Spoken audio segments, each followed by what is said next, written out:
Katie Hess. Katie, thank you for joining me. I'm going to read her bio real quick. Katie is an expert of flower alchemy, using the healing power of flowers to awaken our true potential. She's the author of how do you pronounce that? Flower Revolution? Flower Revolution? Yeah. Flower Evolution? That's like revolution, evolution. Okay. And founder of Lotus Way. Katie captures the activating life force potential from flowers all over the world, translating it into an accessible method to accelerate personal growth. Over the last 3 years, she noticed that people in her community, taking flower essences regularly, were unfazed by world events and able to root into their sense of truth, self-discovery, and discernment. Currently, she is collecting flowers and developing new remedies to awaken individual and collective courage and empowerment. Find out what your favorite flower means about you at lotusway.com. And we'll have all that stuff in the show notes. And we have some stuff for members of the Way Forward that we will share. So, Katie, thank you so much for joining me. Thanks so much for having me. So I was sharing with you before that you have like a very mysterious, you thought I said cult, and I said a cult. It's like, you have a cult-like energy. You're like, thanks.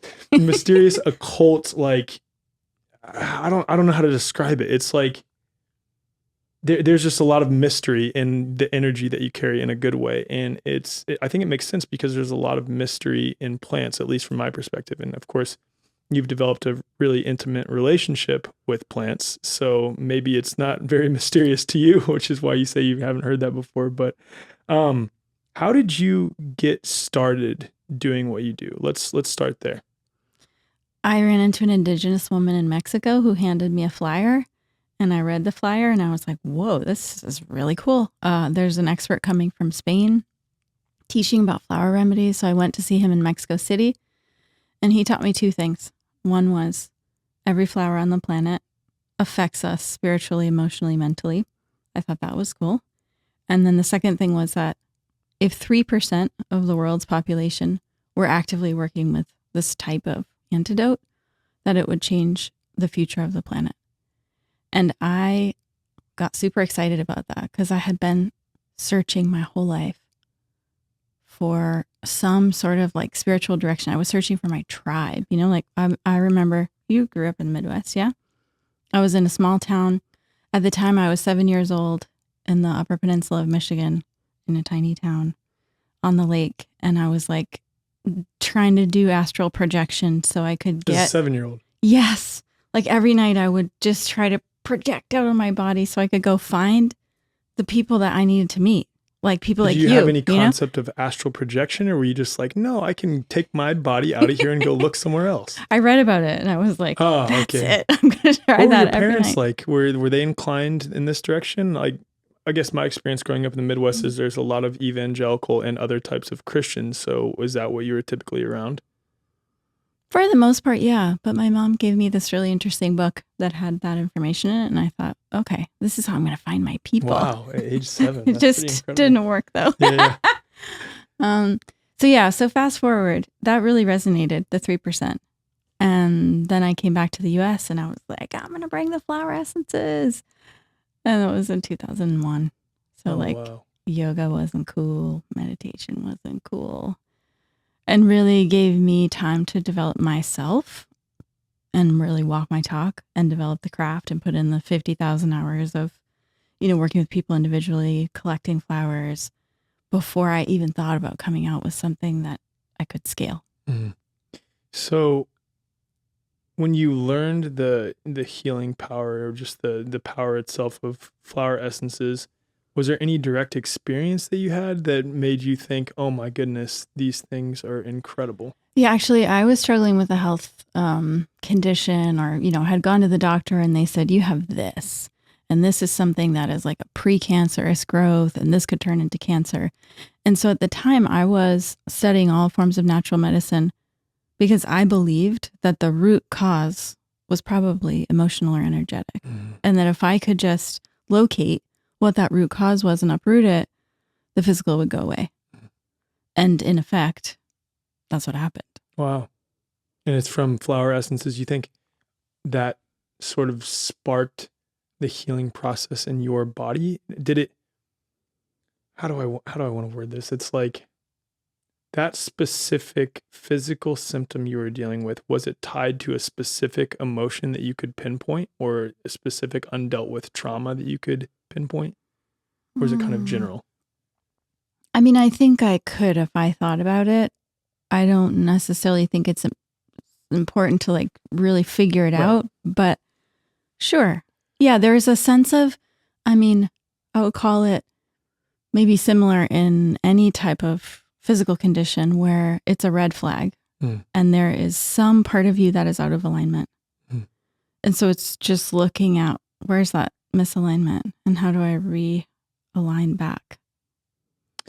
The reason that I asked that is because, was it something about this specific set of symptoms where this specific type of flower essence helped resolve that? Or were you taking a bunch of different flower essences at that time? I was taking a bunch of flower essences at the time that were probably going to all different kinds of knots and roots and like the whole picture, like little rootlets and the deep core stuff. But I was targeting that area of my body for sure. Okay. So, now what is the difference between like flower essences and herbal remedies for listeners? Because before we proceed in the rest of this conversation, I think it's best that we establish what flower essences actually are. Right. So I consider there's like 3 different types of plant medicine. And the really easy way to conceive of it is the parts of the plant that you're using is the parts that it helps in your body. Okay. So if you look at the whole plant, that would be the herbal remedy. Tea, infusion, tincture, capsules, roots, stems, leaves, flowers, seeds, all part of it, right? And it's working on the whole physical body. Then you look at a distillation of the essential oils. So the stuff that's smelly. That's like the blood or the immune system of a plant. Okay. So when you put that into a massage oil, it boosts your circulation and your immune system, right? And then you have the flower essence, which is simply the life force or the energy of a flower. It's like the consciousness of a flower that is operating on our consciousness level. So they've done studies where when we leave this temple of our body, you can actually weigh in grams your consciousness. So that's actually what we're working 7 with. grams or something like that. It's right. And it's the part of you that animates the flesh body. So that's what flower essences are primarily working on.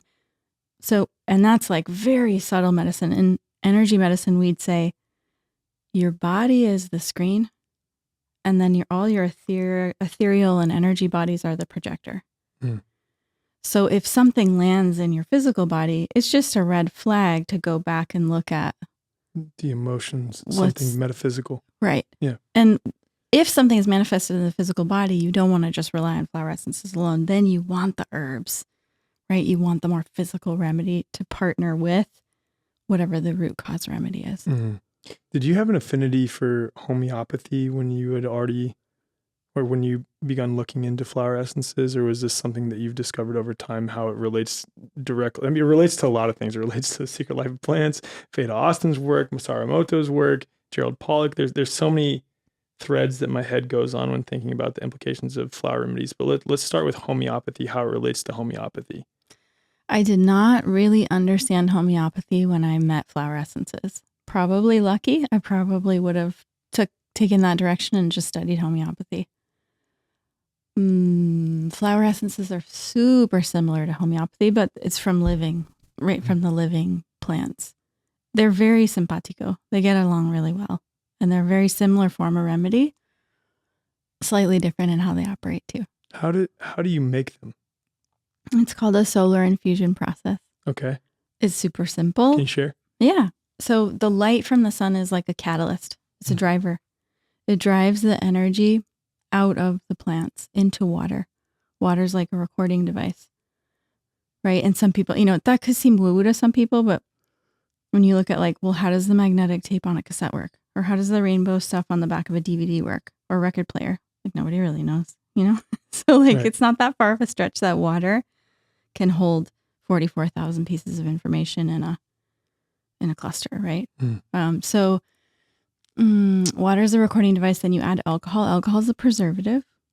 And so essentially you've got this like bottled up potion of vibrating life force that carries within it information that is, if we think about it in terms of technology, like an upgrade or a download or like a, upgrade to your system.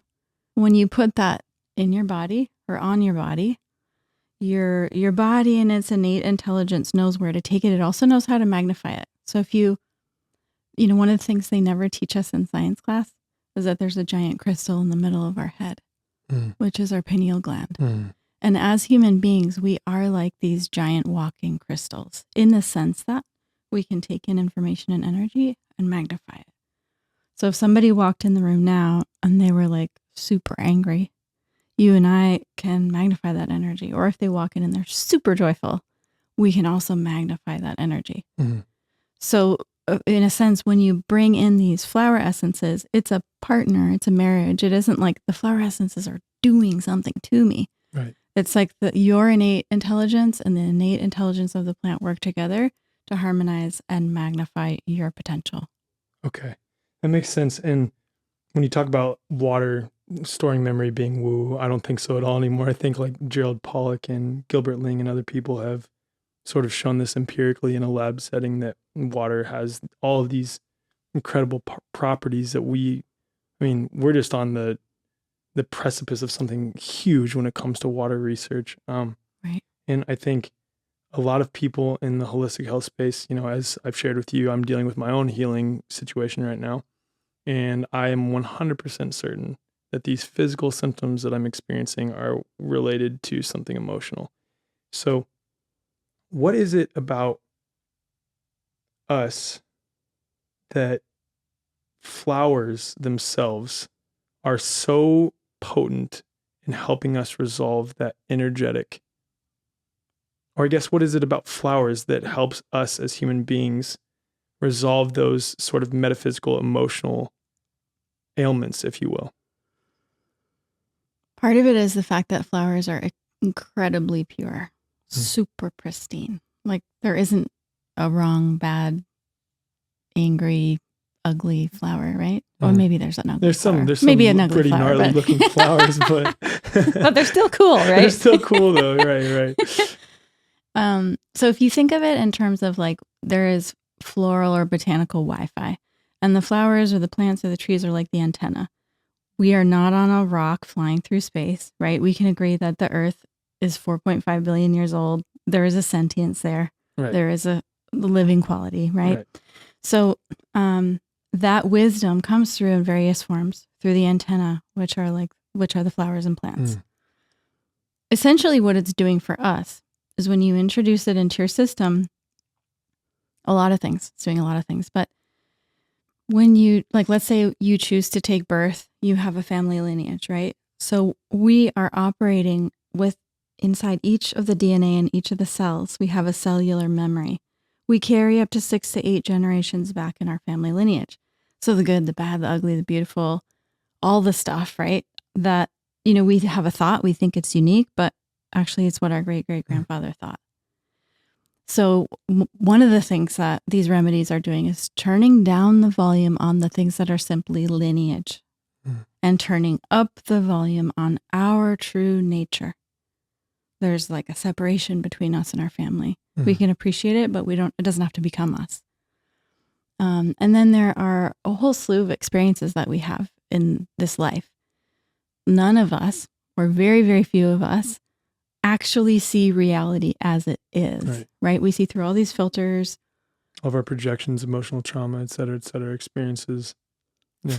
That's what flower remedies are designed to do, is turn down or like soften the filters from childhood experiences and turn up the volume on clear seeing and the ability to get closer to what actual truth is. So I took your test that you have online, and we'll throw that in the show notes. And I've always struggled with feelings of unworthiness, and it was interesting for me. What came up is 2 different forms of love, I guess. Like one is infinite love, and then or fierce compassion. Okay, I almost want to play this during the episode. You're reading your assessment of my test that I took was so spot on with what I'm dealing with in my life that it like actually was kind of scary how spot on it was. Maybe that's why I think you have this like mysterious energy. I don't know. But what like okay, so all the test is me picking which flowers in an assortment of 4 different flowers, I think, in a series of slides, which flowers stood out to me the most.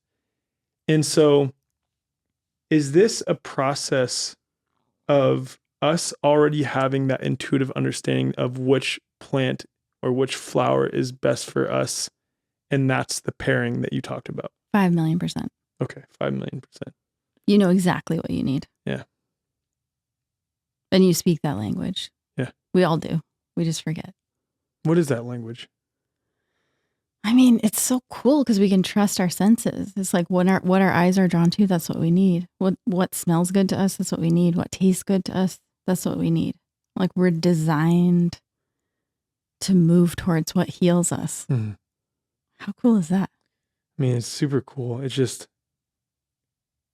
how have we become so disconnected from that? Like if all it took for me to learn what I need, and like even reading what those bottles say, not even the essences themselves, but just reading, I'm like, yeah, I do need more compassion for myself. I do need more love for myself. Yeah, I do need a little bit more awareness because I feel like my awareness is split all over the place. I need to like be able to focus in. How have we become so disconnected from that? I mean, for so many reasons. In modern day life, it's like, what isn't there trying to disconnect us? You know, Yeah. There's like the EMFs, our crazy lifestyles. We don't eat at the right time. We're thinking too much. We don't know how to unhook our unhook our attention from our thoughts. Yeah. We don't know how to simply rest in the moment and just be okay and listen. Like I find that a lot of the people I meet, it's like there's this kind of constant chatter going in their minds. That's me. They can barely listen to you. You give them one sentence and you can see they're just like, they can hardly, they already start to glaze over. And then I try to tell myself like, it isn't because what I'm saying is boring. No. It's because it's like there's so much freaking noise up here. Yeah. They can't take any more in. So it's like, how do we invite in more spaciousness? Whether it's through modalities like flower remedies or practices that allow us to unhook from the spinning wheel up here. Mm-hmm. You're big on meditation as well. Do you meditate with the flower essences? I try to meditate as often as I can. Do you find that you're like always in a meditative state? Always in a meditative state? No, impossible. Not impossible, but always looking to come back. It's like when your child runs off into the street and you put him back on the sidewalk. Mm-hmm. You run off and you put him back on the sidewalk. That's my constant practice. Okay. How do you do that? Through awareness and through, there's 2 kinds of thinking, right? So there's the kinds of thinking that's like, I need to solve this problem, right? You're like, what color lights should I pick? How should I set up the camera? How do I do the mic, right? This is I'm like saying that because that's what I was doing before this. Right. It's like I'm a one-man show. It's like problem solving. Mm. And then there's the kind of thinking that gets us in trouble. Yeah. Well, why did she say it like that? I wonder what she's thinking. I wonder if that means that this. Wait, did they? And then all of a sudden your emotions get triggered. Mm. And then your emotions trigger more thoughts. And then you're in this like bad trip that's self-created, right? And we do that to ourselves a lot on varying degrees. It can be minor, like a minor distraction, like a fly, or it can be like a rage. Or we just need to like go use a vice or something to numb out. So there's a whole range of experience. And part of it is having the spaciousness and compassion to just allow whatever it is to arise without judgment. For myself, I find, and maybe this is a Midwestern thing, I don't know, you can tell me. There's the emotion, but almost worse than the emotion is when we judge ourselves for it. Yeah. Like we clamp down. Like you shouldn't be feeling that way. You should be Mr. Nice Guy. You shouldn't be angry. You shouldn't be jealous. You shouldn't be XYZ, right? you should be like nice and perfect. And then it's like you can't even get through the first step of just experiencing and dissolving what arose because in the judgment, you're like latching onto it. So it just becomes this like, oh, and then you fizzle out, you know? I think much of like, at least my experience of growing up in the Midwest is that there's a lot of superficiality where people want to maintain a certain image and not be real. And that's something that I appreciated. And also it was super shocking about going to school in New York is that people just tell it like it is, like almost to like a degree that's like, oh, holy shit. Can't even say like hi to people walking down the street. Fuck off, you know, like that type of energy. But it's like, whoa, man, I was just trying to say hi. But I think that superficiality, at least in my experience, and that's where I totally agree with you, is that it doesn't allow for authentic expression. And you know, I also want to say that when it comes to like the cross section that is the truth community with like the new age community with the holistic health community, whatever, spiritual community, is that there's quite a few people that either, whether they express it directly or not, sort of view anger as bad. And like in my experience, you know, I was sharing with you before this that like this physical thing that I'm dealing with right now is 100% related to emotions, and it's related to anger for sure. It's because when I was younger, I had a lot of rage, and I would project that rage onto people, and it would cause a lot of pain. And then as I started to become more awake, and I hate that term, I then stuffed all that anger down inside of me, and then it manifested as physical symptoms and physical pain in my body, specifically gut stuff. Mm-hmm. And now I'm like coming back around over the last year and a half to understanding that no, anger is a healthy expression that you need to have. And in my direct experience, just sitting with an emotion and feeling it and allowing it to be felt all the way through helps dissolve any attachment you have to it and any negative experience you have in your body with it. Is that your experience too? I always say that the observation is the dissolution. Like that practice alone, the observation is the dissolution. It's like you don't have to get it out. You don't have to figure it out. You don't have to fix it. You don't have to move it. You don't have to crush it. You don't have to put frosting over a pile of crap, you know?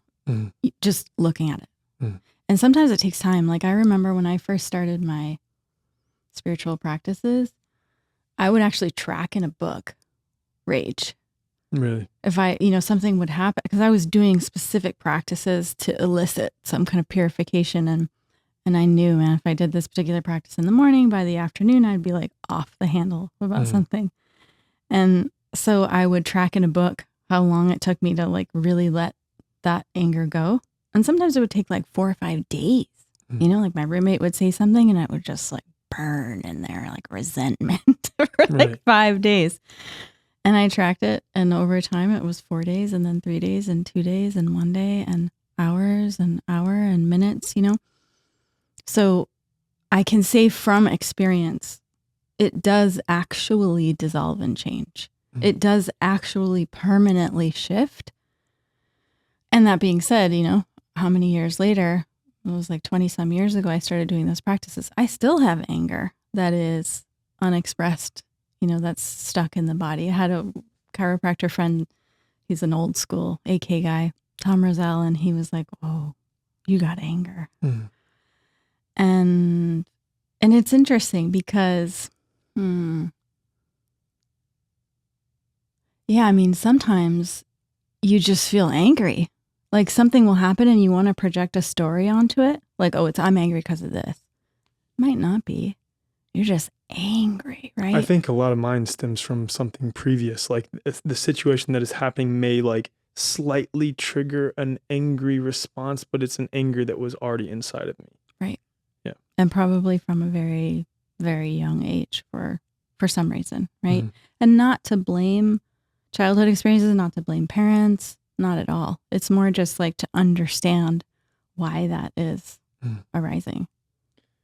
So you talk about flower essences, or I guess you just talk about like the imprint that our lineage can have on us. How do you distinguish that? So this is separate of flower essences. How do you distinguish generational stuff that you're carrying from like stuff that is you from your lifetime? Like, let's say, again, back to the anger example. How do you know that that's not something that you're carrying from like your lineage or from past lifetimes? Or do Right. you need to know? I don't think it matters. Okay. That's where you get caught in trying to figure it out, or thinking that you can figure your way out of it. It's so freaking not linear. Yeah. I had this experience when I was, it's weird, right? This just explains like the weirdness of things sometimes and the irrational kind of thing. So I had this friend once. He was this guy in the special forces. And when I bought the building that I own right now, it's a huge building. We were doing some digging, and we already had these huge holes in the ground, and I thought we could put a safe in there, we could hide stuff in there. And then I thought, I really want like a hole big enough so that like a human could fit. So if this particular friend of mine who's in the special forces, if he needed somewhere to hide, I would have a place for him to go. What? Mm-hmm. Like, that is so random. That's brilliant. That is like so random. Did it just like pop into your head? Yeah. And then my Justin, who works with me, one day I came to the office and he had like filled in the hole. And I was like in a panic, like what? And like angry and like, what am I going to do? And I'm not going to have a place for this guy to hide. And like they won't come after him and I'm not going to have a place. And I had to stop myself and go like, and what on earth are you talking about in your head here? It's like, this makes no sense. And this is with your like flower essence, Lotus Way stuff, right? And you're like thinking about how to hide a friend who's in the special forces. Yeah. And so sometimes it's so irrational, the stuff we come up with and the stuff that we feel, but in the moment it feels super real. That's the thing, is you feel like you're in that reality. It feels real. So yeah, I mean, just to say that experiences can take us off guard, and I don't think we really have to figure them out. It's more just like, how do we notice it and go, oh, okay, let me have a sense of humor about this. How do you, I'm like really curious about this. We'll get back to flower essences, but how do you learn to detach and observe yourself feeling your emotions? I mean, it's actually totally related to flower essences because they are one of the keys that makes it easier. So most people, when they first start taking the remedies, they're like, oh man, it just feels like there's more space between me and the reaction. So it helps you, rather than, that feeling of like being totally in it. Oh my God. Like it's running you. Right. Then there's the opposite feeling where it's like there's some space between you and the reaction and you can just watch it.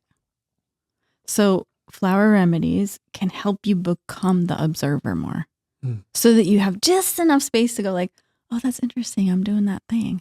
And they help you see your blind spots. That's the other thing. Like when I first started taking flower essences 20 some years ago, I was like, I'm so peaceful. Like, this is what I told myself, right? I'm the most peaceful person in the world. And I took a remedy and I was like, I am not. I'm so impatient. I get to like a red light and I wanted to turn green already. Like I'm one of the most impatient people I know. So it's where it was illuminating where you were lying to yourself, essentially. Yeah. And lying to yourself is one thing, but sometimes it's just like, blind spot. You don't even see it. You don't even know. Yeah. Both. Okay. So when I like, if I were to go walk in nature here in Texas right now, probably not this time of year, but let's say in the spring, if I was truly in tune with the language of plants, or maybe I already am because I took your quiz and I am, I would be able to point out which one is best for me. And is that what you do? You just like walk around and say, wow, that one is calling to me. And then you pick that one. Pretty much. It's just the difference is before I go out, I have a sense of responsibility for my community. And my intention and my wish is to find precisely the flowers that humanity and the people that I can reach and the people that I can reach through other people will need now and in the next 10 to 20 some years. And how do you determine that? Like what humanity needs? Like, how do you make sure it's not what you need versus what humanity needs? Is it just by intention? That's such a cool question. So there's two answers. One would be, you can't know, right? In the same way that we couldn't know what was going to happen in 2020. Could we have ever imagined? No. So you kind of can't know. So you have to trust the magic, and you have to trust this sense of wisdom of the earth that you will find it, and then you don't doubt it. And then the other part of the picture is, and if it is what I need, then isn't that also a reflection of what other people need? So like I have this dark red formula. I actually created that because I was like having a rip-roaring heartbreak. Just like terrible longing, missing, heart ripped out of me. And I thought, and I had never quite felt that way before. I was in my 40s and I was like, geez, how is it that I've gotten to my 40s and I've like never felt this intensity? Okay, so when it comes to, let's say 2020 to now, so the last 4 years, is there like a common theme of what people want? I know that when I read your bio, you talk about helping to find remedies that help birth, I think you said courage, or bring about courage in people, right? What was the other one? There's courage and there's one other empowerment. thing. That's this year. Yeah, okay. That's this year and going forward. You said empowerment? Yeah. Wow, okay. So is there like a common thread where other people who are fluent in the language of nature as you are coming to the same conclusions as you in general, or? I don't know. I don't have a lot of friends like me. I have friends like you, and we're on the same page. That's cool. But you don't have a lot of like flower essence reading? Okay. Mm-mm. Okay. I know another one, Lauren Geertsen. Are you connected with her? No. I'll have to connect you with her after this. Okay, cool. She's a plant intuitive. That's what she says. And she does flower essences too. Awesome. But, but is there like a common thread? I mean, I see it in humanity. So like 2020 hits and it's like, I don't care which side of the fence you're on, you need something to detox really quickly. Like you need to get stuff out of your body. You need to like make sure that all your physical organs and systems are energetically capable of releasing toxins very, very quickly, right? Because it's a kind of humanitarian experience. After that, it was like the healing of, where do I belong? Am I really a dirty vector? Am I something pure and innocent? Who are my people? And can I allow myself to grieve the separation of all this weird stuff that was going on? Right. And then it was more about, can we reconnect? And how do we reconnect in new ways? Connectivity. As well as like trying to help the physical body come back online from all of these assaults. If you can read in between the lines of what I'm saying. Then there was this period, and it's still happening right now. All of this is actually still happening right now, which is what are the ways that I prevent myself from loving and nourishing myself? How am I too perfectionist? How do I not let myself take risks? Why am I afraid of failure? Where do I say like, oh, fuck it. And I just harden my heart because I've been so disappointed. And I'm like, yeah, whatever. I don't care. Even though you do care, right? So how do we soften and like open more? Then there is, what is my truth? Can I stand in my truth? Can I tell myself the truth? Where am I not telling myself the truth? And can I look at that? Where am I not telling other people the truth? And what's my purpose? Where do I always come back to like, this is the most meaningful thing? What roots me so hard and fast into what's real, that I can use it as a divining rod. And then it's like, okay, now that I'm clear with that, how do I build a legacy? How do I expand my vision? How do I take charge? How do I become a greater leader? Where's my tribe? Who's going to help me do this? Or who am I going to help do this? How are we going to do this together? Right. And really getting a deep sense of value of who you are as a human being right now in this time and age. And then this year going forward, what I'm seeing is, and when I figured this out, because I'm looking at all the flowers we're going to be releasing this year, I'm like, didn't we already work out the fear thing? Like, I'm so bored of fear, Right. And that's what you see coming up quite a bit. And the answer is no. Wow. Like, no, we didn't work out our fears because there's so many like weird subconscious, what about the fear of persecution? Or, just weird stuff that's stuck I mean, in a our lot of people in like systems. the truth community, whatever you want to call it, are like fearful of famine or fearful of like civil war in the United States and things like this. And honestly, this past summer, I collected a flower, and that was one of the things that was fear of famine. And then I was like, wait a minute, what's going on here? Are we gonna? But I had to remind myself that in the 2020, it was like, is it really happening, or is it a fear of it happening? Mm. So is it really famine, or is it I didn't get my like big gulp from Circle K, and or for me, like I didn't get my bar of dark chocolate today. Right. So like, what fears would prevent you from taking charge on the most like bold and fearless level? Or let's say there was like a terrorist attack, whether it's real or not real, false flag or real, or civil war or whatever, right? How are you going to be? And for me, it's like the sense of being prepared. Of course, there's all the other kind of preparations you can do, but the ultimate preparation is, how do I be a bigger leader? Mm. How do I stand in my truth? How do I trust myself impeccably, implicitly? How do I not doubt myself? How can I just like let it rip and say what I need to say and not worry about, loss or abandonment or all those things that we worry about? Mm.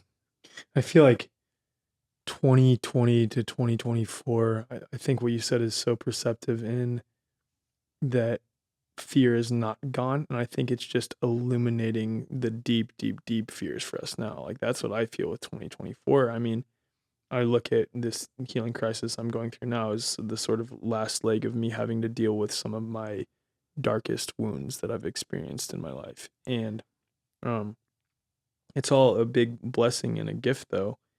And another thing that came up when you were describing like, how will I respond, right, to this, like, let's say a hypothetical terrorist attack thing that happens, right, is the understanding that we are co-creating this reality together. So with that, knowing that you call plants the antennae of Mother Nature itself, of Pachamama, of the earth, right? And I'd like to think that Earth has our best interest in mind. Is it helping to guide us through the use of flower essences towards that future which is more harmonious or not, I guess. It's a great question. I mean, you see it when you go down busy freeways. Where are the wildflowers? They're right next to the freeway. You in Texas? Have you been here in the spring? I don't think so. It's gorgeous. It like shocked me because I've only lived here for now coming on 2 years, and so only experienced one spring so far. This will be my second one coming up, and there's like pink flowers, like blue bonnets, like red ones, yeah, like just like so many different colors. And I did not expect it coming from Texas, but bring up an interesting point that yes, they were like, this is as I was driving along I-35, like in the median, I'm like, oh my goodness, this big grassy median has a bunch of these beautiful flowers in it. Why do you think that is? To sort of respond to the man-made creations that are inherently toxic, or I don't want to say they're inherently toxic, but can be disconnected from nature. Or even just think about like people stuck in traffic or people driving by full of all their like suitcases of stress. Those flowers are designed to help mitigate and soften as we're driving by. Not only visually though, right? You're talking on energetically. On an energetic level. 100%. Right. So you think about like forest bathing. There's this guy that I know named Dean Wade who I think resolved non-Hodgkin's lymphoma, if I remember correctly, by just forest bathing. So is this like a little micro dose of forest bathing as we're driving along I-35? Yeah, 100%. And so what's so cool about forest bathing and also flower essences and Mother Nature as a whole is the exponentiality, because it's a reflection of our human potential as well. And that is, when you look at, if you spend one day in the wild, let's say you and Kylie and kids go camping, your cortisol is going to go down, your white blood cells will go up, so your immune system is strong, your stress goes down. How long do you think that lasts in your body? If it's like 1 for 1, right? Tit for tat, it'd be like one day. Okay, I would say maybe a couple days. 1 week. 1 week. Yeah. So let's say you guys are out there and you're like, man, this is so nice. Okay, Kylie, let's stay an extra day. You're out there 2 days in the wild. How long does it last in your body? There's like an exponential effect here. Maybe 4 weeks, 3 weeks. Bingo, 4 weeks. 4 weeks. Okay. Yeah. Wow. So there's this exponential quality. Of course, forest bathing could heal your body. Mm. And I think that's what's so fascinating about it is also our exponentiality as human beings. You know, there was a study in Boston, 10-year longitudinal study where they looked at if your friend's friend's friend becomes wildly happy, it has more of a beneficial effect on you than if someone put $5,000 cash in your pocket. Wow. Conversely, if you become wildly happy, it has more of a beneficial effect on your friend's friend's friend. This is someone who you do not know than if someone put that money in their pocket. And there's a heightened effect when you're in close geographical proximity. So if you have like a freaking awesome day and you're like dancing naked in your bedroom. Is that an awesome day? I don't know. It sounds like it. Or like, you know, you are like surrounded by your family and your kids and you're I was laughing. Just kidding. I had to. But Okay. I get what you mean. Yeah. Somebody down the block who's super freaking depressed might get hit by a wave of that joy and like, oh, suddenly feel better. And I think like, you know, a lot of people in this space are coming to understand that as it pertains human to human. Like you look at the Heart Math Institute or just like the idea of heart-mind coherence and people collectively focusing on one thing to bring about better outcomes for that given thing, like crime rates in an area. Right. But I think we just tend to overlook that reciprocal effect that nature has on us too. Like we talk about being out in the sun, like, oh, you're getting vitamin D, you're helping your body synthesize vitamin D. And it's like, no. It's so much more than vitamin D and putting your bare feet on bare earth. It's like, oh, the ionic exchange between you and the earth. It's like, no. It's so much more than just the ionic exchange between you and earth or driving along the highway and seeing these beautiful flowers. Like, yes, that's very visually pleasing, but I can't help think back to the book, The Secret Life of Plants. And I know I like made you, I didn't make you do anything. I had you sit down while I was setting up the room to watch like a 10-minute segment of, what's his name? Cleve Baxter. Just showing these various, the intelligence, the innate intelligence, the metaphysical, etheric intelligence and connection that we have to plants and plants have to each other and plants have to other beings.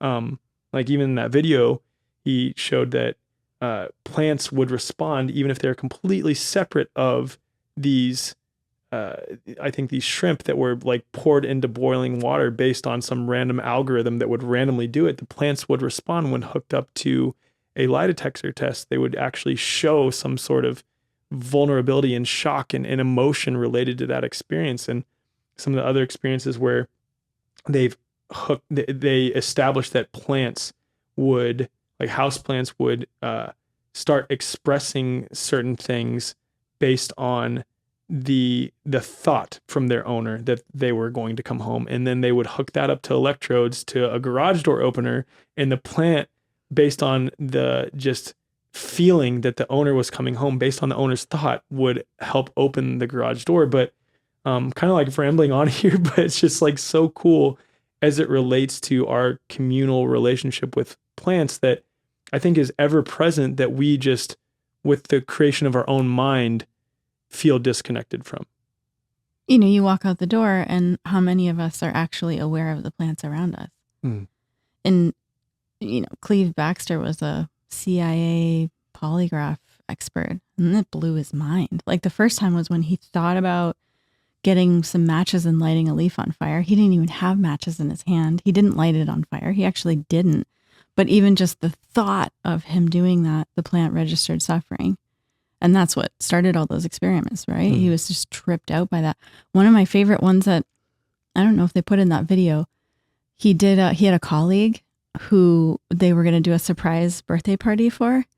And there was a plant in this guy's office. And so he had all the polygraphs set up to his plant, this friend of his. And the guy went like hours away to a different state, and they did like a surprise, right? So it was like happy stress, but it was still stress because the guy didn't know it was coming. There was all these people in his house. And in that exact moment, even though they were like hundreds of miles apart, his plant registered that level of stress. Wow. It's like the plants that you tend to or that are in your sphere feel compassion for you, even when you're on the other side of the state, you know? So, I mean, I think it helps us see the world in a different way because we tend to, like you said, feel separated. We feel separate. We feel lonely. We feel alone, which equates to pain and suffering for so many of us. I'm trying to rewire that one. On this trip especially, I'm like, can alone mean freedom? Can alone mean connection? Can alone mean expansion? But we've not seen it that way. But when you look around and think, holy crap, Mother Nature is like conspiring for me. There are all these compassionate, sentient, consciousnesses around me. But because I'm going so fast and they appear to be motionless, I just ignore them. Right. It's just like in the periphery. It's just like background, right? I was thinking that as I was watching that video, because I have a puppy, right? I'm looking around at my houseplants. I'm like, no, these are just as alive and sentient, and they can feel and they can understand and empathize and show compassion and show stress just as much as my dog can. I just, with my limited human perspective, I hesitate to say limited, but my current understanding, and especially as we're in the illusion with these five senses, can't perceive that at that level, but they are very much alive just like we are. And you see that through like time-lapse photography. Louis Schwartzberg, he's incredible photographer. He and I worked on a book together, Flower Evolution. And you see in his videos like the way that flowers dance and open and move when you just speed it up, right? We just don't see it. They look static. They look like they're not moving, right, but they're actually like dancing and moving just like we do. You think that's like inviting us to be more still when we become aware of that and to move 100% in a much more intentional way?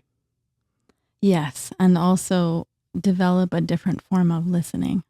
I mean, you can go in your backyard and pick whichever tree or plant you are drawn to and sit there for 10 minutes and say, like, I'm going to humble myself and I feel silly and this is weird. But is there something you want to tell me? Do you have a message for me?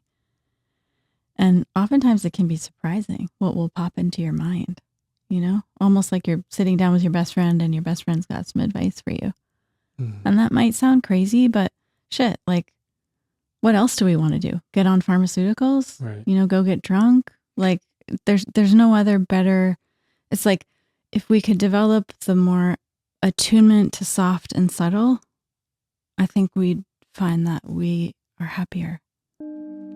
If you're enjoying this episode, please consider sharing it with at least one friend or family member who you think could benefit from hearing it. You help us grow and reach more people by sharing it with those around you. Also, be sure to head to the show notes to check out our membership offerings, membership marketplace, and more.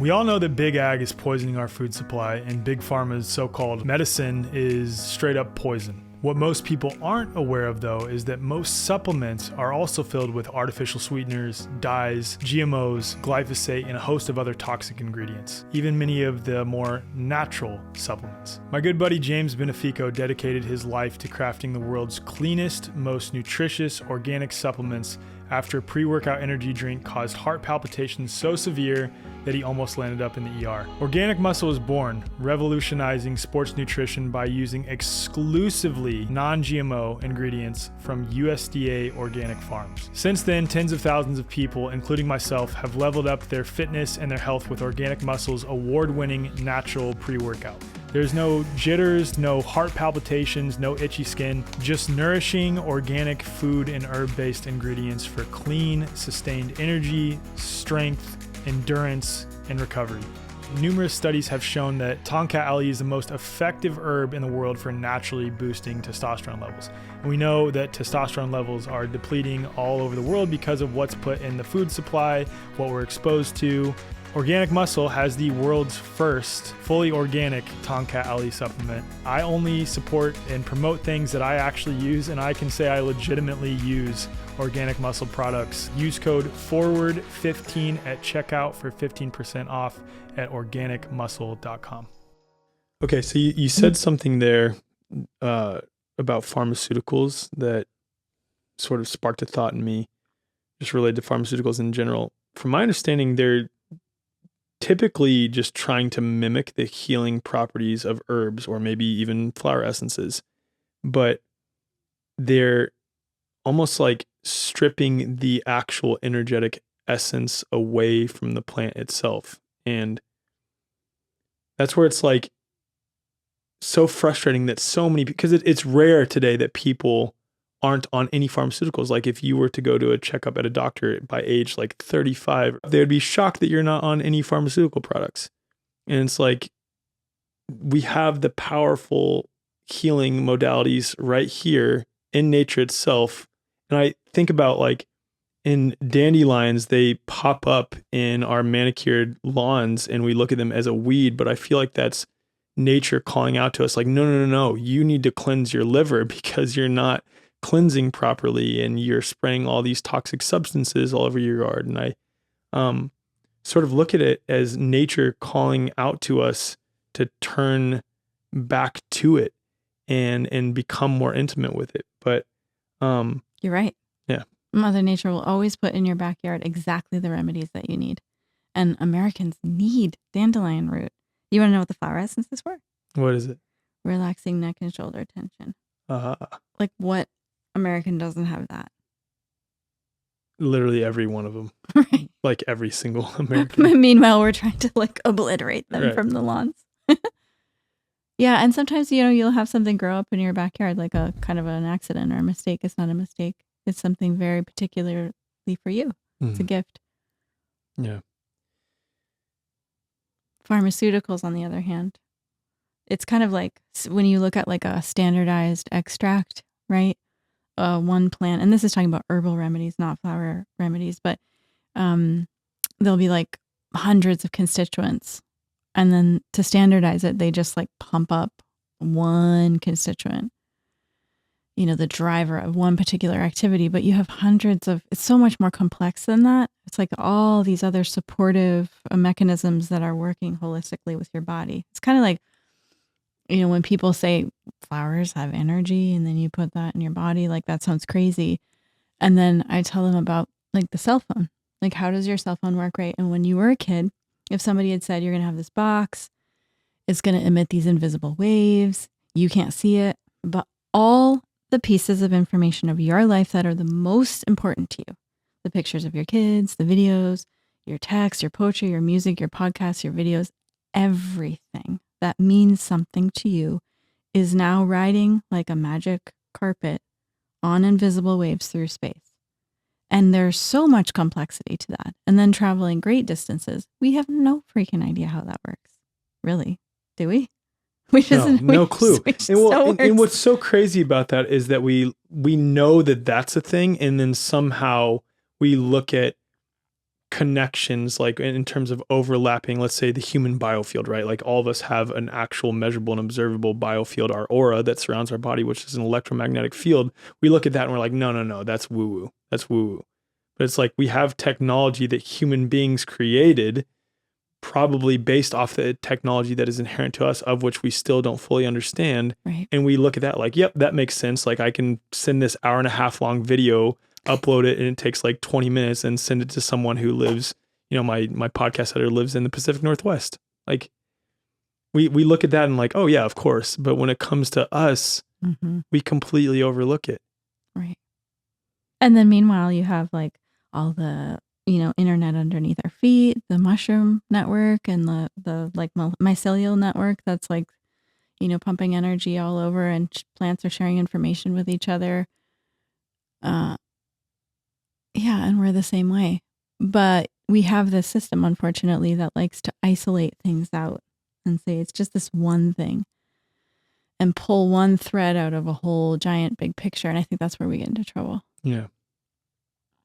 So when you're looking at like the subtle energetic properties of a flower, is there a uniform agreement amongst you and other people? I know you said you don't know many who are into flower essences or like deal with flower essences. Is there a sort of uniform consensus on the energetic properties of a given flower? Like you talk about for dandelion root, right? Right. Like you say that that's good for neck and shoulder tension. I mean, that's part of the cool like complexity of it, is not necessarily. You could have 3 different flower essence practitioners collect the same species of flower and get different information. I see that also as who are the people you are serving and what are the words and language that they're going to resonate with. And so, maybe you say pomegranate is for this and I say it's for this, but it's because the people that we reach need to hear it or experience it in that particular way. And so it's like kind of channeling the lineage of what that particular group needs. Got it. What's the coolest thing you've seen with respect to flower essences and someone using them? I just say, like, what's the most recent one? One woman said, I was terrified of flying. I never thought I'd get on a plane. She said, within a matter of months of taking flower essences, I got on a plane. I moved to a different city. I changed my whole life. Another woman said, these are just like stories that somebody shared last month in the Flower Revolution group. One woman said, I don't even drive to work. I work from home, so I hardly ever drive, but I just like randomly decided to take a week or 2 off of work. I drove across country all by myself so that I could write my book. Just crazy kind of cool, like liberating, cutting through self-limitation kind of.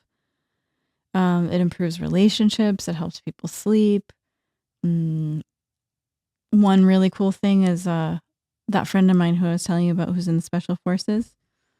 I watched him go through an experience of having the flower essences pull out all of the residuals in the fascia from being stabbed, shot, bombed, stuck under a burning car within a matter of an hour. Like he kind of re-experienced everything, and then it left the fascia. Was this taking it orally, like taking the essences orally in water, or?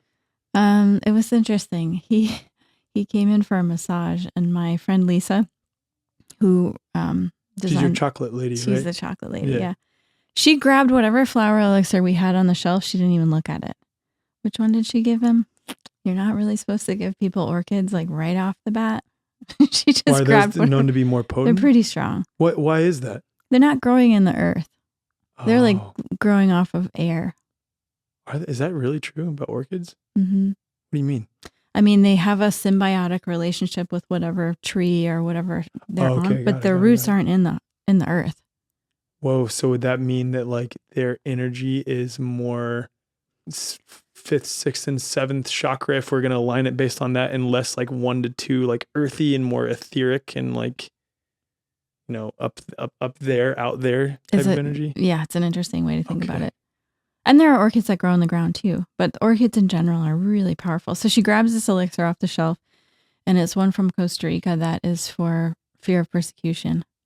He gulps down the glass of water, gets the massage, and then goes into this like full on body reaction, body memories coming out experience. Then I worked with other flower essences that are good for trauma to just keep pulling it out until it all came out. And those were external, just misting. Wow. So, you think if you can remove that level of trauma in an hour or 2, I mean, not that it's a thing about speed, but what can't we do? Oh, they work super fast. Yeah, there's so many threads that we could pull on related to Veda Austin's work, like, all the things that I said earlier, and it's just so amazing to me. It gives you a deeper appreciation for like even the lawn in my backyard, you know what I mean? Like just like probably non-native grass to Texas, but it's like we've chosen not to spray anything, even like the more natural things that you can spray on your lawn to get rid of weeds. And I see all these weeds popping up and I'm like, frustrated to a certain degree when I go mow my lawn, because I'm like, oh, this doesn't look uniform and doesn't look like it's part of my lawn. But it's like, maybe these are things that are popping up intentionally. I have no idea what they are, but maybe these little teeny tiny yellow flowers that are popping up intentionally. I actually have caught my daughter and my son eating some of them. So maybe that was like an intuitive thing that they felt like, oh, For I sure. should probably eat this. For sure. Yeah. A lot of weeds are medicine. Yeah. We look at it as a problem. Isn't that ironic? Because it's kind of like how modern society. That's how we view ourselves. Right. We have an emotion, we have a reaction, we have like a little inner tantrum, and it's like a problem. But actually it's not. Like, can we just let it move through our body? Can we look at it without judging it? Can we look at it without clamping down and saying, like, you shouldn't be feeling that way, and just let it move through?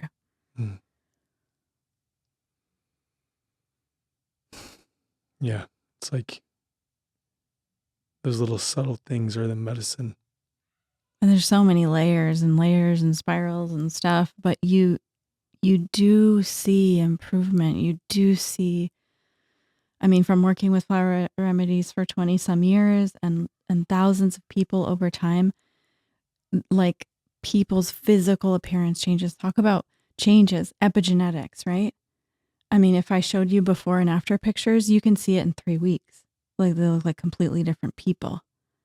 You can see it, in 6 months, 1 year, 5 years. Like, you see how people root into this sense of power of who they truly are, and what happens physically and energetically. You see it when we can just start letting go of, or working through or dissolving some of the things that are holding us back. It's because, like, circling back, we're so disconnected from nature in our modern world, in Western countries especially. And so this is like a microdosed or sometimes megadosed version of reintroducing ourselves to nature. Sort of like, I guess, microdosing of forest bathing, I guess you could say, of bringing the essence of plants into our lives so that we're reconnecting, recommuning with nature. It's hard to get out there and spend all that time in nature. I mean, it's just hard, right? We live. I love it though.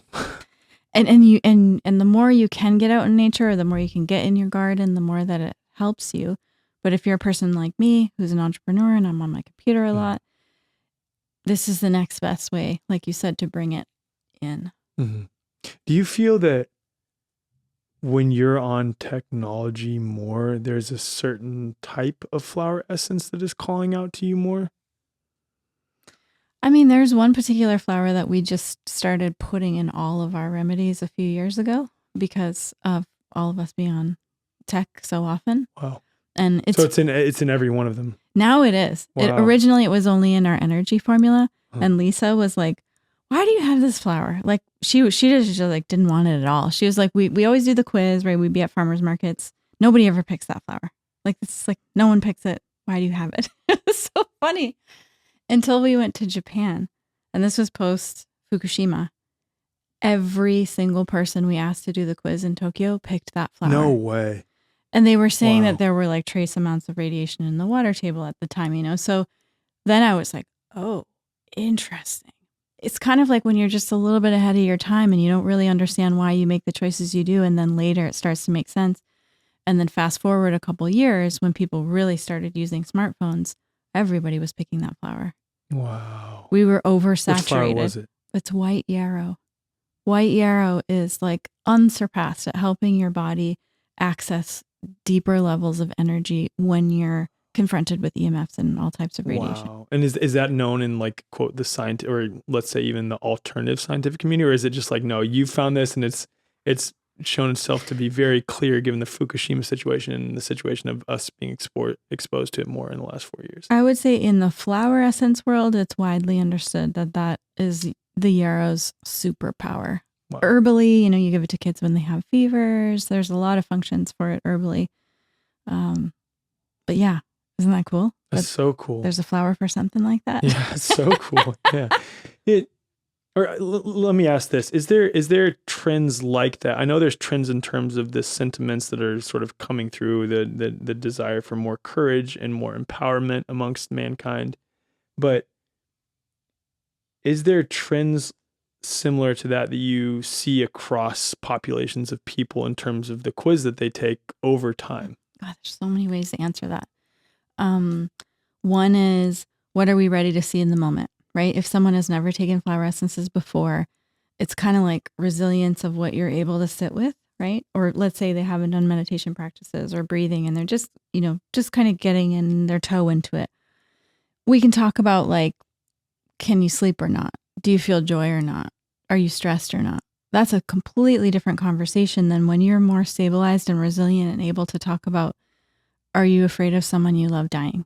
Are you afraid of being betrayed or cheated on? Did you ever feel like you were abandoned?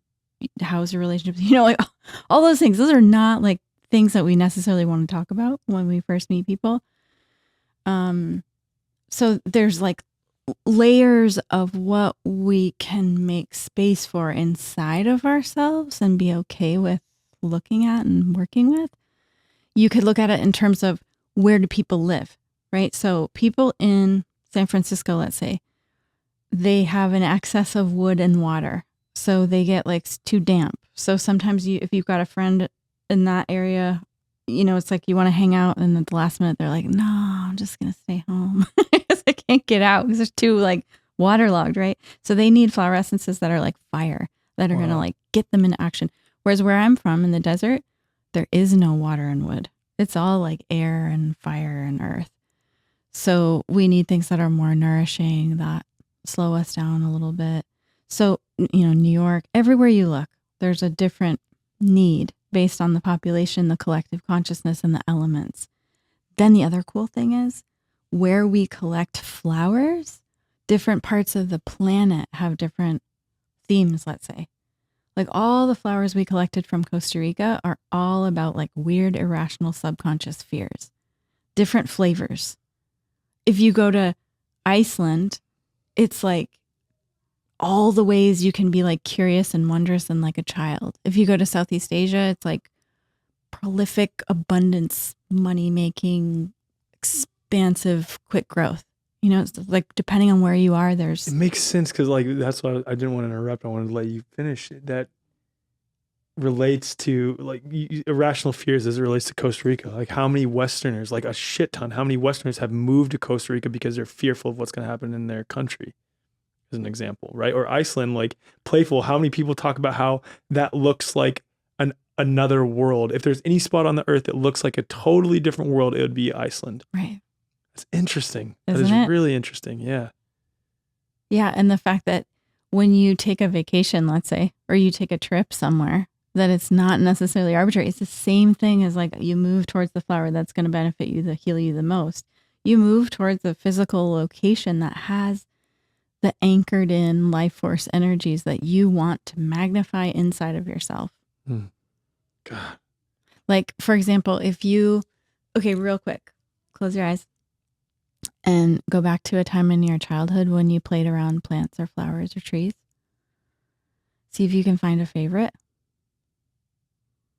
And then how would you describe it in 3 words without using color or fragrance? Just like what's the personality of that botanical or flower? Vibrant, dreamy, awe-inspiring. Wow. And what flower was it? Blue orchid. Like a like the very lightish royal blue orchid. Wow. Yeah. And then one more. Think of any sort of flower today that is just like particularly intriguing to you or interesting. Foxglove. And how would you describe that in 3 words? Otherworldly, mysterious, funky. Okay, so the childhood flower, if you're listening to the podcast, like quick, write it down because you're going to want to know. I'm going to tell you what this means. So the childhood flower is the way that you bring your greatest gifts into the world. It's almost like your essence, awe-inspiring, dreamy, vibrant. And then the one that's particularly intriguing today is something that is a quality inside of yourself that you are exploring and wanting to expand more. So the part of you that is otherworldly, that is funky. That is, what was the other word you used? Funky, otherworldly, and mysterious. Mysterious, right? And you saw that quality in me Mm. because it's something inside of you also that is like wanting to expand. Like, what's the Wow. mystery of myself? Wow. Does that resonate? Yeah, that totally makes sense. Yeah, especially the funky piece of it too, because it's like I think of that as very playful.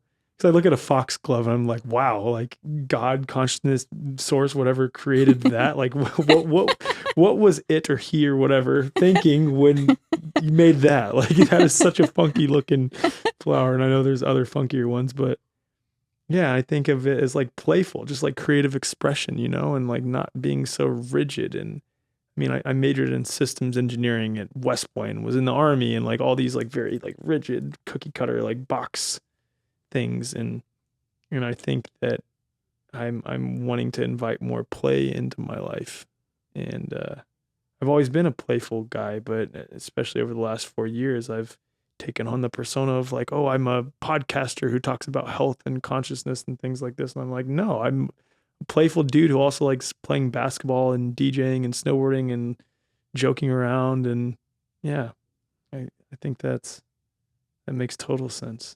I think it's really skillful too, because oftentimes the way to people's hearts is by making them laugh, right? Right. So if you allow yourself to be silly, then probably your message is going to reach even more people than you could even imagine. I did stand-up comedy for the first time. No way. Yeah.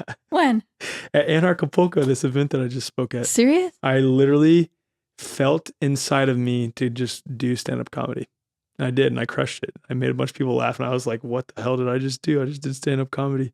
How did you do it? I Did they texted teach my you wife. how? I don't know. It literally like came over me. It did help that the two people that went before me didn't do particularly well. And I did not like sign up. It was just like, okay, I'll get up on stage next type of thing. And I just did it. I just felt, I don't know. I just did it. I don't know. And I would have never done something like that 2 years ago. But So and even in awesome. my talk at Anarchapulco, like my actual talk, I was so much more like loose and playful. And then it's like, that's what I'm talking about, inviting the funkiness of a foxglove into my awareness. Yeah, I don't know. Interesting. But yeah, that's coming up for me a lot. So it totally makes sense. Totally makes sense. What do you attribute that to? Like, in what way? What do you mean? What is allowing you to access that side of yourself and not be so rigid? Self-love. Really loving myself deeply. Really learning to love myself. I mean, it's no accident that fierce compassion and infinite love are two of the flower essences that I chose based on your quiz. And I've been taking those a lot, so maybe those helped a lot. Seriously though, like maybe those helped quite a bit. I wouldn't be surprised. Like, so I've been taking them for what, like 2.5, 3, like 3.5 weeks now, 2.5, I think 3.5 weeks, something like that.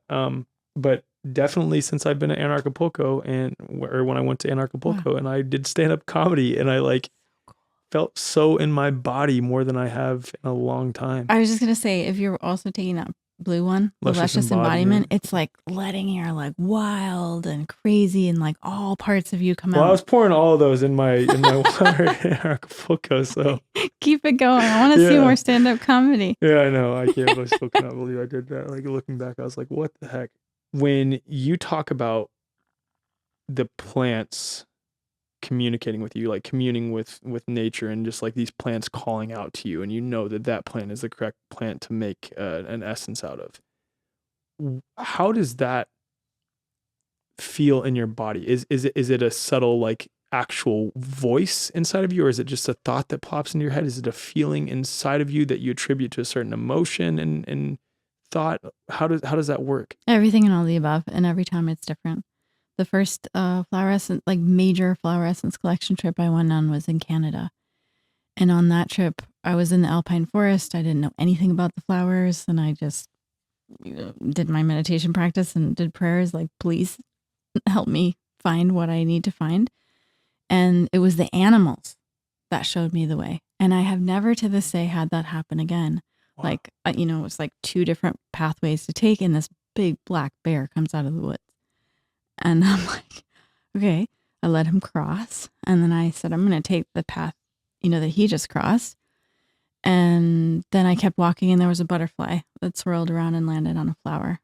So I collected that one. And there was a snake, this beautiful snake that went a couple feet in front of my toes off into a patch of white flowers, which was white yarrow, the one I was telling you about before, and so on. And those particular flowers have been the foundation of what people needed the most, right? And this was like 15 years ago. And I've had other experiences where it's more like an emotional sensation. Like I collected a night blooming cactus once, and I didn't realize at the time, but it only blooms one night a year. It's super powered. Yeah. And it's for dissolving fear. Wow. And so I was, I had it in my car because I had to bring it home, and it was nighttime, and I was driving, and I was super paranoid, and I saw a police officer, and I was like, oh my God, I'm going to get pulled over. And then it's like, and what? He's going to find out you have a flower in your back? Yeah. See, you like confuse it for peyote or something like that. Like, and then I realized, oh, I am experiencing full on the trigger state or the imbalanced state so that I can understand what it's addressing. Sometimes it's like a voice in the head. What's the strongest example of a voice in your head?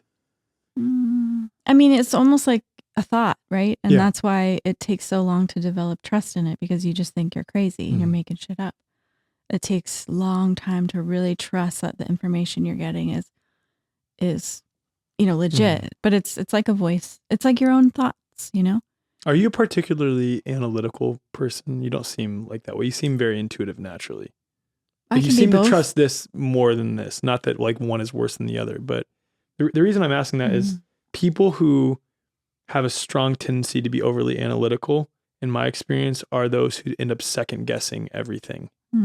Like they rationalize it in their head. Have you found yourself doing that before? And how have you learned to resolve that? I've had to just teach myself, like, okay, and you're crazy. So what? Like, can you just open your mind enough to think that maybe this could be true? That's kind of how I started, just opening the door with myself. Like, could you just allow yourself to think that maybe there is that much magic in the world? Because what's the alternative? That you look like a fool, that you're stupid, that you're humiliated? Like, what is really the alternative? Right. And like, who wants to live in that world anyway? A lot of it was working with clients one-on-one. I would purposefully cover up all the labels so I just saw the tops, and I would train myself. So if you were my client, you came in, I would just pick. And I would do that after you told me the story and see if it matched up. Then the next step was I would do it before you told me your whole story. And then the third was I'd do it while you were on your way to your appointment. And then I would tell you before you even opened your mouth. And that really helped me train myself to trust that you could actually develop the capacity, if you have the right intention and the purity of motivation and love, that you can be that intuitive. And then I've had other experiences. Like this one time I got my bug in a butt where I was like, I'm going to find this endangered species orchid, right? Super rare. I contacted all the botanists, like all these nerdy scientists, and they all ignored me. Of course, they did not want to tell me where to find it. I was like, if you cut it, you're fined hundreds of thousands of dollars. Oh, wow. Like that rare. So it's actually in Minnesota. It's in the Midwest. Wow. And for months, every morning in my meditation before I was going to take this trip, I just, very last little ditch effort at the end of my meditation would throw this little intention out. Hey, plants over in this area, I'm coming your way in summer. If you want to be found, if you want to be of service to humanity, if you want to be scaled out so that people can experience your magic, help me find you. I would just do that every day. And then, am I crazy? Yeah, I could be crazy. But also, if you are familiar with, oh my God, one of my favorite herbalists of all time, and he just died, Stephen Herod Buhner. Not familiar. The Secret Language of Plants. Oh my God, it's my favorite. I have book that ever. book too. Oh, I have The Secret Life of Plants and The Secret Language of Plants. So good. Okay. he quoted in one of his books, he says, this is the way of the indigenous people. And then they scientifically proved that if you put an intention out to a plant, let's say those little yellow flowers in your backyard, can you help me heal this? Within 24 to 48 hours, the chemical constituents of the plant have already changed to support your request. Wow. We're talking chemical compounds. So we're talking herbal formula, right? Yeah. So energetically could happen even faster. Yeah, of course. Because again, like the secret life of plants, we look at that and that was instantaneous and sometimes before something would happen in reality. So this is now we're talking about the chemicals, and that may take a little bit longer, but still 24 to 48 hours completely changing its chemical structure to match what you need is incredible. Totally. So based on that principle, I was like, well, let me just throw it out there. And if I'm stupid, if I look like a fool, so be it. Yeah. I'll get comfortable with being the crazy lady, right? So we took this trip and we get into the area where it could be. And it's like, there's a million roads to take. We could be here for days, right? We were on the road all of like 10 minutes max. We're driving, I'm like, oh, that place sounds cool. And we take a turn and we're literally driving on a gravel road and I see something off in the distance. I'm like, stop the car. And we jump out and it's the orchid. We literally found it that fast. I grab my photographer. I'm like, check this out, Taylor. And we're standing there and she and I are standing there looking at this orchid, like our jaws dropped, right? Yeah. And it's almost sunset. There's one tiny little cloud above. That teeny tiny like nothing of a cloud, like you don't even want to call it a cloud, it's just like a wisp.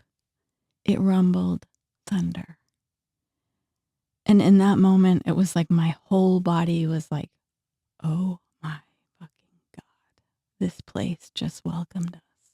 Wow. Like rumbled in my belly, and I look up and it rains, like one of those really soft 2-minute rains. Yeah, where it's like kind of sunny across the distance. The whole sky was like blue and apricot. And it felt to me like the place heard my request every day, was meeting me, right? And that was like, the red full moon came up and fireflies were everywhere. It was just like crazy magical. Okay, so then we came back the next morning to make the flower essence. And that flower is in here. It's this one that looks like little neurons. Yeah. And it's for very quickly tapping into people, places, and things and being able to electrically, energetically understand them. So you say what they need to hear, or so that you understand it's good for the brain. It's good for neurological, it's for connections, right? And like how crazy is that, because you could say, that's just like nuts. But don't you want to live? Doesn't everyone want to live in that kind of world? Right.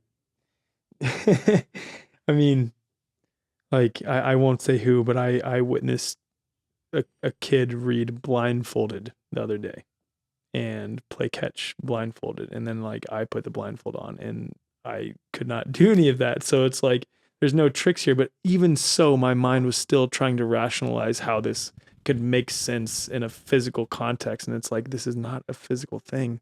This is something beyond our comprehension that is what we would call magic, but it's not magic. It's also fundamentally a part of this reality. We just are so tricked, especially in the modern world, as we move further and further away from this, from nature.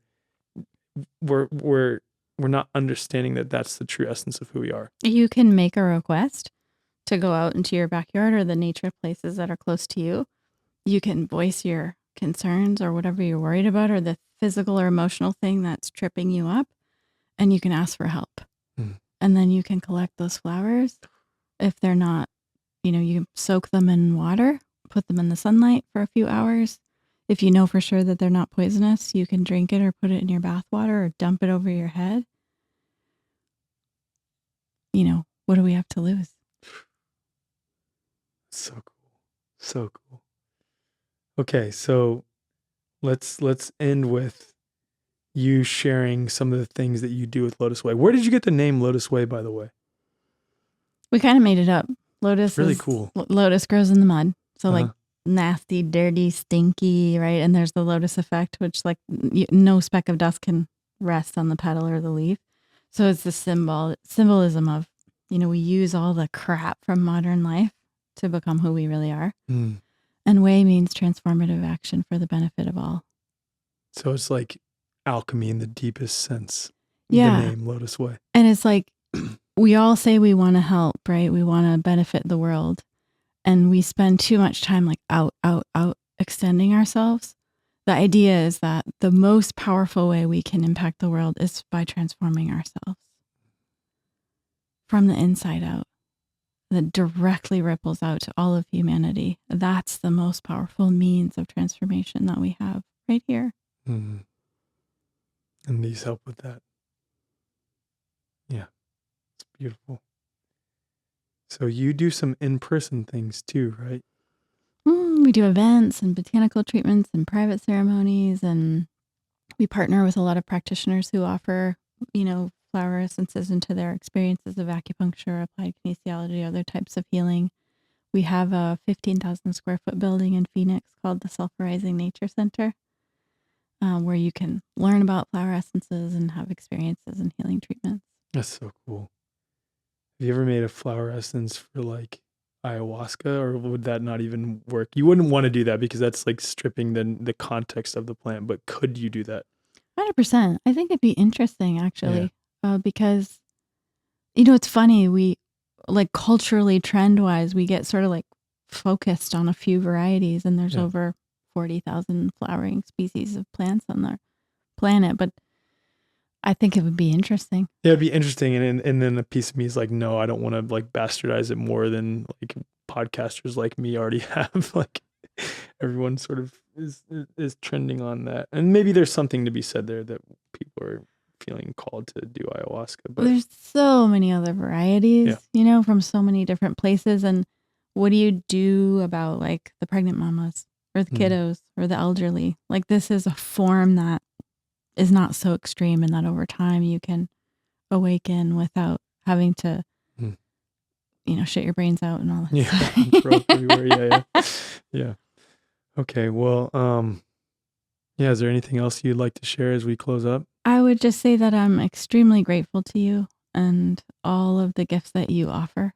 I think you don't know, like many of us don't know, all the ways that you touch people and people you don't know.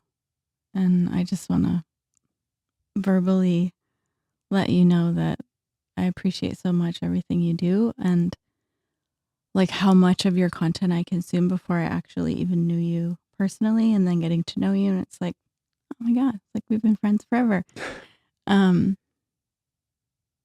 Just that I look forward to watching you bloom and unfold and finding the most like radical, raw, alchemical power birthed from anger. I look forward to being a witness of that. And I'm sure that all the listeners would also gain so much from that, as we already have so far. Thank you so much. It really means a lot. Thank you. Thanks for having me. Yeah, thank you for being here.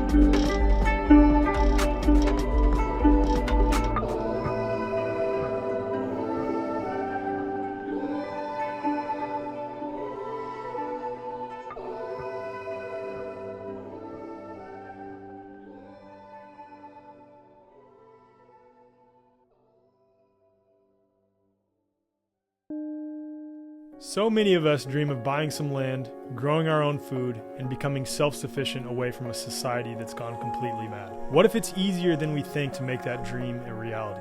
Siblings Jamie and Shelby over at Living the Off-Grid Dream have cracked the code to getting land and living a life of freedom. They'll show you where to find land for $1 down. That's right, $1 down, with low monthly payments, as well as how to structure your vision for a homestead, retreat center, regenerative farm, or community. It's one thing to have food, water, and land security, but it's an entirely different thing to have the financial security to buy the land and build it out in a way that aligns with your goals and aspirations. Their program teaches you how to make enough money on your land to cover all of your costs to make that happen. Plus, they've got you covered with pre-filled out plans to give you inspiration if you're not quite sure what your best move for your land is. And if you're a member of the Way Forward, you get a free one-on-one strategy call with Jamie and Shelby, as well as a free bonus gift. If you want to turn your homesteading, off-grid, or retreat center dreams into a reality, join Living the Off-Grid Dream by clicking the link in the show notes or heading to thewayforward.com/offgrid.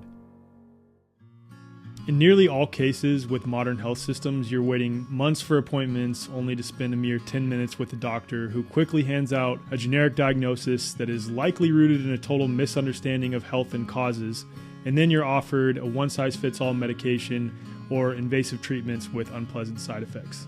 If this sounds all too familiar, consider a different approach with the New Biology Clinic, founded by Dr. Tom Cowan, a respected natural health doctor, author, and speaker.